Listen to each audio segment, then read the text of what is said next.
董明珠这次遥遥领先，铜价要上天了。19家空调巨头抱团屡带铜，董明珠却硬刚，没100%把握，绝不跟风。听财阀一席话，如听一席话。最近是不是感觉空调的价格偷偷往上调了调？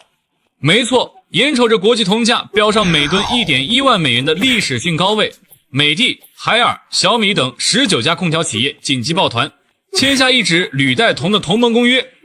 这架势明显是要集体造反，改写行业规则。可就在这行业集体转身的档口，一向敢说的董明珠却站出来当了孤勇者。面对新浪科技的采访，他直接表态，铝还没达到铜的技术保障水平，没有100%把握之前，格力绝不会用铝替代铜。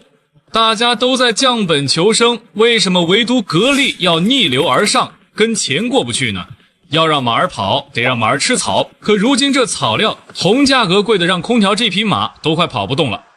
铜这东西导电导热性能极好，还耐腐蚀，一直是空调心脏，换热器的不二之选。但问题在于全球的铜矿就那么多，而需求却一直在涨，特别是新能源车、电网建设都在疯狂吃铜，供需一紧张，价格自然就绷不住了。铜材成本能占到单台空调总成本的近 30%。换句话说，你买台3000块的空调，有将近900块是花在了铜上。对于空调这种薄利多销的行业来说，铜价每涨1分都是在从牙缝里抠利润，一台空调才赚多少钱？可能还没铜价波动带来的成本变化多，所以铝带铜这剂药方对大多数企业来说简直是救命稻草。中国作为全球最大的空调生产和消费国，每年家用空调就要消耗掉超过170万吨的铜，占全国铜消费总量的 10% 以上。但尴尬的是，我们 80% 以上的铜原料依赖进口，国际市场价格风吹草动，国内厂商心里就得跟着7上8下。更让空调企业笑不出来的是，这波涨价潮还看不到尽头。所以你看懂这19家企业的逻辑了吗？与其在铜价的浪潮中独自挣扎，不如联手开辟一条用铝的新航路。他们甚至联合发布了团体标准，签署了自律公约，承诺保障质量，就是想告诉市场，我们不是偷工减料，我们是技术升级和战略转型。就在这一片铝化的浪潮中，格力站出来泼了一盆冷水。董明珠的说法很直接，他认为用铝管代替铜管是偷工减料，会影响产品寿命和性能。格力不仅公开宣布我们不用铝管，还在产品标签和宣传中把全铜换热器作为核心卖点，大声吆喝。很多人觉得格力这是在死要面子活受罪，或者只是为了维持高端品牌形象而付出的昂贵代价。但事情真的这么简单吗？如果我们仔细看看格力最近在忙什么，就会发现它并不是单纯的在守旧。格力其实也找到了一种独特的解题思路，它没有盲目跟风铝带铜，而是推出了一种叫新型空调铜铝铝换热器的技术。这个听起来有点绕口的名字是啥意思呢？简单说，它是在关键的连接部位和主管路依然使用铜，但在一些对导热要求相对较低、结构更简单的翅片部分，创新性的使用了铝材料。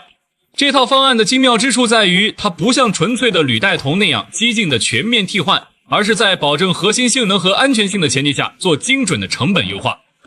它既守住了格力核心部件用真材实料的承诺，又回应了成本上涨的现实压力。根据格力的说法，这种新结构换热器的成本能比传统全铜的降低 10%、-20%。虽然节省幅度没有全面铝带铜那么大，但它巧妙地平衡了质量、成本和消费者的心理接受度。所以格力不是在蛮干，而是在走一条更精细、更技术流的降本之路。它赌的是消费者愿意为那份核心全铜的安心感和更长的使用寿命多付一点钱。消费者心里的小算盘，便宜与耐用的终极博弈，这场技术路线的分歧，最终要由我们消费者用手里的钞票来投票。摆在大家面前的选择其实很典型，一边是价格更诱人的铝带铜空调，它们通常出自主流大品牌，有基本的质量保障，用个5到8年问题不大。对于预算紧张或者觉得空调是快消品，用几年就想换的家庭来说，这无疑是极具吸引力的选择。这也是为什么铝带铜能迅速铺开市场的主要原因。另一边是价格更坚挺的全铜或铜铝铝空调，格力是这方面的旗手。它传递的信息是铜的导热效率比铝高约 60%， 耐腐蚀性也更强。在空调长达10年甚至更长的使用周期里，全铜换热器更不容易因腐蚀发生泄漏，制冷制热效率衰减更慢，整体来说更耐用更省电。它瞄准的是那些注重产品寿命、追求长期使用体验、对品牌有较高忠诚度的消费者。这就好比买车，有人图实惠买性价比高的车，开几年就换，有人则愿意多花点钱买辆皮实耐用的，准备开上10几年。没有绝对的对错，只有不同的消费观念。更有趣的是，一些原本低调的铝带铜品牌，在看到格力高举全铜大旗后，也开始在宣传上变得微妙起来，不再高调宣扬材料替代，转而强调自己的优化设计和性能保障。这说明铜等于高品质这个认知在消费者心中依然根深蒂固，谁也不敢轻易挑战。格力坚守铜管的战略选择，在道德和品质层面赢得了掌声，但在残酷的市场竞争中却可能意味着巨大的压力。最新的财报数据显示，格力正面临挑战。2025年前3季度，公司营业收入 1371.8 亿元，同比下降了 6.5%。尽管其毛利率仍保持在 28.44% 的行业较高水平，但市场份额已出现下滑迹象。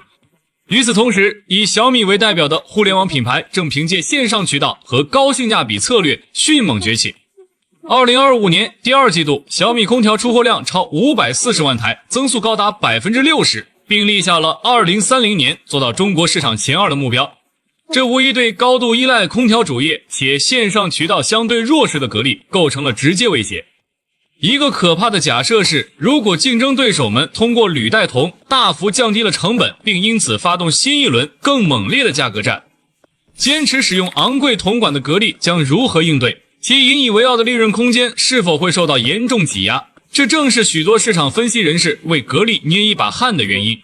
这场行业巨头间的较量最终会把选择题抛给我们每一个消费者。未来某天，当你走进家电卖场，可能会面对这样的场景：一边是贴着铝带铜新技术、高性价比标签的美的、海尔、小米空调，价格可能更具吸引力，商家承诺核心部件也有10年质保；另一边是坚持全铜管的格力空调，价格可能坚挺一些，销售人员会跟你强调几10年验证过的可靠与耐用，你怎么选？这其实取决于你的真实需求。如果你预算有限，住在气候相对干燥的内陆地区，并且计划8减10年左右就更新换代家电，那么技术成熟、质保到位的铝管空调无疑是高性价比之选。现在主流品牌为了推广，在铝管空调的质保上都不敢马虎，10年质保正成为标配。但如果你家住在沿海，空气潮湿、盐分大，或者你装修一套房子准备常住10几年，希望空调能从一而终，又或者你对制冷制热的速度和效率有极高要求，那么传统铜管空调在极端环境下的稳定性和更长的预期寿命可能更让你安心。